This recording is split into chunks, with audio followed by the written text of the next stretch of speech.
Hello friends, मेरा नाम है कंवरपाल सिंह और आप देख रहे हैं कैप्स एजुकेशन। और आज हम चर्चा करने वाले हैं टॉप 10 हिस्ट्री के ऐसे क्वेश्चन जो अक्सर कॉम्पिटिटिव एग्जाम में पूछे जाते हैं, जैसे यूपीएससी, आरपीएससी या अदर स्टेट पीसीएस एग्जाम में। तो चलिए शुरू करते हैं, जिसमें हमारा सबसे पहला क्वेश्चन है, शिव की दक्षिणामूर्ति प्रतिमा उन्हें किस रूप में प्रदर्शित करती है। तो देखो, दक्षिण भारत में शिव को नृत्य के गुरु अर्थात शिक्षक के रूप में पूजा जाता है। तो यहाँ पर जो दक्षिण भारत में दक्षिणामूर्ति है शिव की, यह एक शिक्षक के रूप में है। तो इस क्वेश्चन का जो सही आंसर होगा वह है ऑप्शन ए अर्थात शिक्षक। सेकंड क्वेश्चन है हमारा, चीनी लेखक भारत का उल्लेख किस नाम से करते हैं।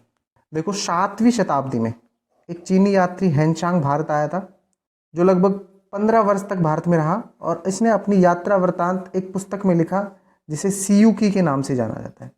और इस पुस्तक में हेनचांग ने भारत को यिंतु के नाम से संकलित किया। तो इस क्वेश्चन का जो सही आंसर होगा वह है ऑप्शन बी अर्थात यिंतु।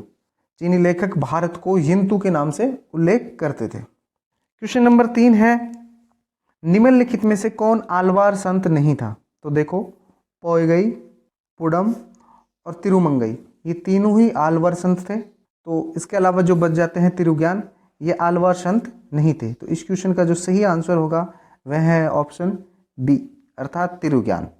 नेक्स्ट क्वेश्चन है, गौतम बुद्ध द्वारा अपने धर्म में दीक्षित किया जाने वाला अंतिम व्यक्ति निम्नलिखित में से कौन था।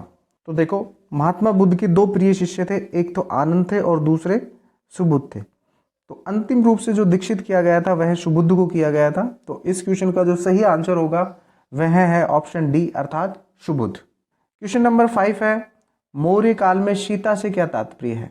तो देखिए, मौर्य काल में जो राजकीय भूमि से जो आय प्राप्त होती थी उसे सीता कहा जाता था और इसका जो प्रधान अधिकारी था इसे सीताध्यक्ष कहा जाता था। तो इस क्वेश्चन का जो सही आंसर होगा वह है ऑप्शन सी अर्थात राजकीय भूमि से प्राप्त आय। क्वेश्चन नंबर 6 है, फिरोज तुगलक द्वारा स्थापित दार उल शफा क्या था। तो देखिए, फिरोज तुगलक ने अपने शासनकाल में अपने सभी नागरिकों के लिए मुफ्त में चिकित्सा सुविधा उपलब्ध करवाई थी, जिसके लिए उसने एक अस्पताल बनवाया दिल्ली में, जिसे दार उल शफा के नाम से जाना जाता है। तो इस क्वेश्चन का जो सही आंसर होगा वह है ऑप्शन बी अर्थात एक खैराती अस्पताल। नेक्स्ट क्वेश्चन है, उत्तर भारत में चांदी का सिक्का टंका जारी करने वाला कौन मध्यकालीन शासक था। तो देखिए, इल्तुतमिश ने अपने शासनकाल में 2 सिक्के जारी किए, एक चांदी का सिक्का जिसे टंका कहा गया और एक मिश्र धातु का सिक्का जिसे जीतल कहा गया था। और एक टंके की कीमत 48 जीतल होती थी। दिल्ली सल्तनत में सुव्यवस्थित मुद्रा प्रणाली का जो श्रेय दिया जाता है वह भी इल्तुतमिश को ही दिया जाता है।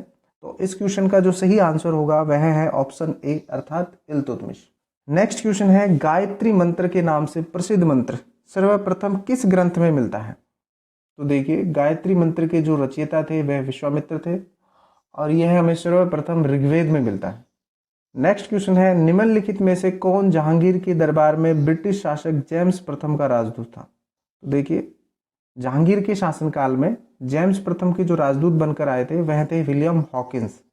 तो इस क्वेश्चन का जो सही आंसर होगा वह है ऑप्शन ए। और हमारा लास्ट क्वेश्चन है, अकबर की इच्छा अनुसार किसने रामायण का फारसी में अनुवाद किया था। देखो, अकबर ने अपने राजकवि फैजी, जो कि अबुल फजल के भाई थे, के अधीन एक अनुवाद विभाग की स्थापना की और इसी विभाग में फैजी ने पुस्तक लीलावती का फारसी में अनुवाद किया।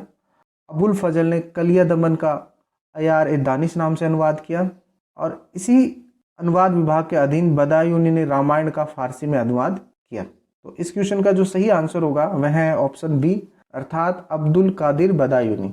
आपको हमारा वीडियो कैसा लगा? यदि अच्छा लगा तो इसे लाइक शेयर सब्सक्राइब करना न भूलें। Thank you.